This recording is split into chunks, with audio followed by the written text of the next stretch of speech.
Hello मित्रांनो, आज मी तुम्हाला एक रील्स दाखवते आणि त्याच्यानंतर आपण कमेंट्स वाचूया. चला लवकर बघूयात रील्स.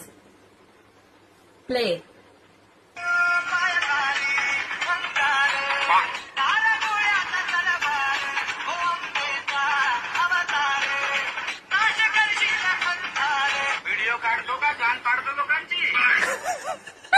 असं वाटतं तोच पैशाचा रस्ता. वार भावतो नक्की काहीच तरी कर. याचाच वध केला होता देवीने.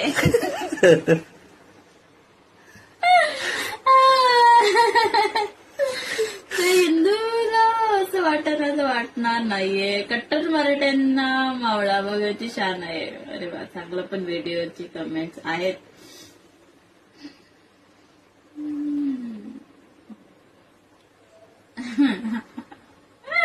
तुझ्या याचा भूक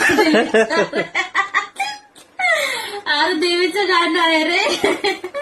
अबे चोब्या, हो तुम्हाला कमेंट करा येलो ते सांग आणि ओरिजिनल बाप आहे ते रिपोर्ट करा मित्रांनो लवकर. अरे भाऊ चांगलं करतो आहे रे, पण थोडं नीट कर रे. नको ते नको बोलू. लाज वाटत रे बडव्या. ती आपल्या आईचं गाणं आहे. लवडा हिंदू असून हिंदूलाच विरोधी सांग. भाई मजा आया, और मैं ये जो मजा है हिंदुस्तान के हर व्यक्ति को देना. कोण नवरा? कुठला नवरा? कुणाचा नवरा? काय बोलावं या नवऱ्याबद्दल मला काहीच समजत नाही. कशाला हे पात्र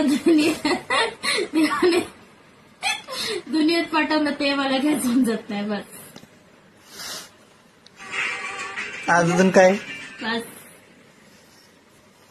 हे पात्र देवाने दुनियेत केल्याला वाढवलं ते मला काय समजत नाही. काय लग्न हे प्रत्येकाला करावंच लागतं रे बाई. काय करावं लागत बाई? तुम जा सकते असे घरी कसं नाही करावं लागेल?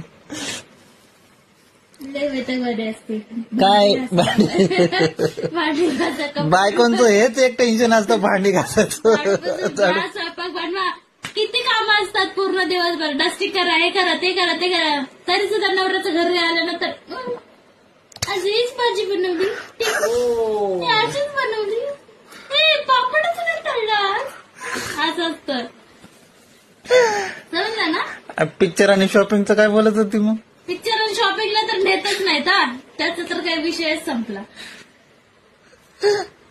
अजून लय हसू येते. कधी कधी कधी कधी कधी कधी कधी कधी काय नवऱ्याबद्दल मला बोलायला माझ्याकडे एकही शब्द राहिलेला नाहीये.